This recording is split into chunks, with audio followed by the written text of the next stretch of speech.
জানুয়ারি, February, March, April, May, June, July, August, September, October, November কোলে, December পেটে।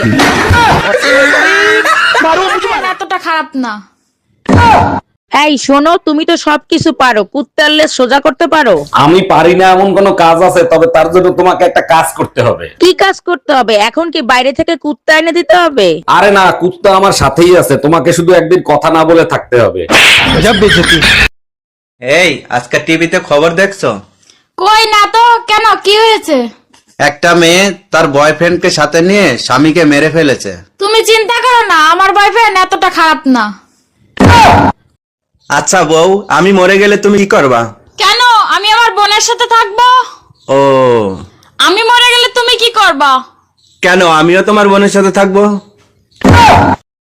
এই আজকে টিভিতে খবর দেখছো? কই না তো, কেন কি হয়েছে?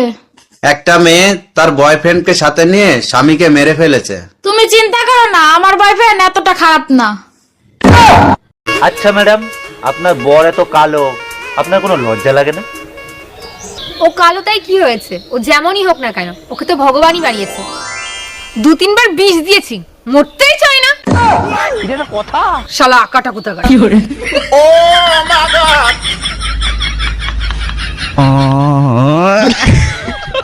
ম্যাডাম, আপনাদের তালাকের পেপার রেডি হয়ে গেছে, এবার আপনাদের বয়স বলেন। যখন আমাদের বিয়ে হয়েছে তখন আমার জামাইয়ের বয়স ছিল 25 বছর আর আমার বয়স ছিল 18 বছর। আরে ম্যাডাম, আপনাদের বিয়ের বয়স জানতে চাই নাই তো, বর্তমান বয়স জানতে চাইছি। বর্তমানে বিয়ের বয়স দ্বিগুণ হয়েছে, জামার বয়স 50 বছর, আমার বয়স 36 বছর। আচ্ছা ভাবি, আপনি যে এতগুলো বাচ্চা নিলেন, এদের নাম ঠিক মতো বলতে পারবেন? শুধু আমি না, দুনিয়ার সবাই বলতে পারবে। বলেন কি, তাই নাকি? তা কি নাম এদের? January, February, March, April, May, June, July, August, September, October, November কোলে, ডিসেম্বর পেটে। এত রাতে ভাবি ফোন দিছে? হ্যালো অরুণ ভাই, আপনার ভাই লাইফ ইন্স্যুরেন্স করছে 10 কোটি টাকার। আরে ভাবি, এটা তো খুব ভালো খবর। ভাই কোনোদিন মারা গেলে ওই টাকাটা আপনি পাবেন। আরে ভাই, সেটা তো আমিও জানি, এখন এই লাশের কি করব সেটা বলেন।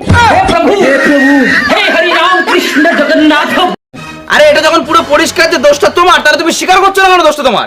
ও তাই? তাহলে আমার কিছু কথার উত্তর দাও। হ্যাঁ বলো। আমাকে এই বাড়িতে বিয়ে করে এনেছে কে? আমি। বউ কার? আমার। আমি ভালোবাসি কাকে? আমাকে। তাহলে দোষটা কার? আমার। হ্যাঁ হ্যাঁ, সেটাই তো কখন থেকে বলছি, সব দোষ তোমার, নিজের দোষটা স্বীকার করো। যত সব। দেখো, চোখ রাঙায় কথা বলবা না, তাহলে কিন্তু তার ফল ভালো হবে না। কি করবা? তালাক দিবা? তাও সাথে সম্পত্তি অর্ধেক নিয়ে যাব। সেই সুযোগ তুমি কোনোদিনও পাবা না। সম্পত্তি করছি বাপমার নামে, লোন করাইছি তোর নামে। Bye bye, tata.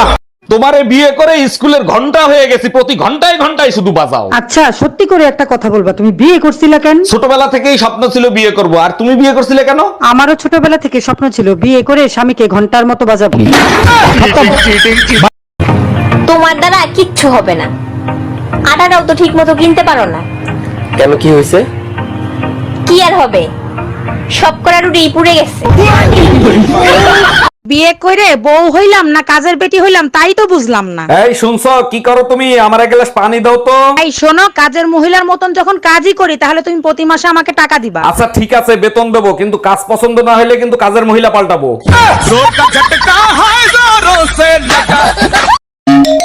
বারবার কেন ফোন দিচ্ছ? বলছি না আমি তোমার সংসার আর করবো না। এই কথাটা শোনার জন্যই বারবার ফোন দেই। কোন কথাটা শোনার জন্য? এই যে বলো না তোমার সংসার আর করবো না, শুনলে কলিজাটা জুড়াইয়া যায়। কালকেই আসতেছি মাকে সাথে নিয়ে, তোর কলিজায় আগুন ধরাইতে। আমি इसका पति है। ইস, ভাবিরে যদি পাইতাম, সারা রাত কি যে করতাম। ভাইজান, মনে মনে কি চিন্তা করতেছেন? যা ভাবতেছেন সেগুড়ে বালি। আরে না ভাবি, আমি তেমন কিছু ভাবতেছি না। মেয়েদের তো চিনেন না, চোখ দেখলেই বলে দিতে পারে। নোংরা চিন্তা ভাবনা বাদ দেন। বৌমা, ভাসুর হয়ে আমি একটা কথা বলছি, কিছু মনে করনি। তোমার যা যতদিন না বাপের বাড়ি থেকে আসছে ততদিন একটু ঘুম থেকে উঠে তাড়াতাড়ি বাসি কাজগুলো করবে। বৌমা হয়ে তাহলে আমিও একটা কথা বলি।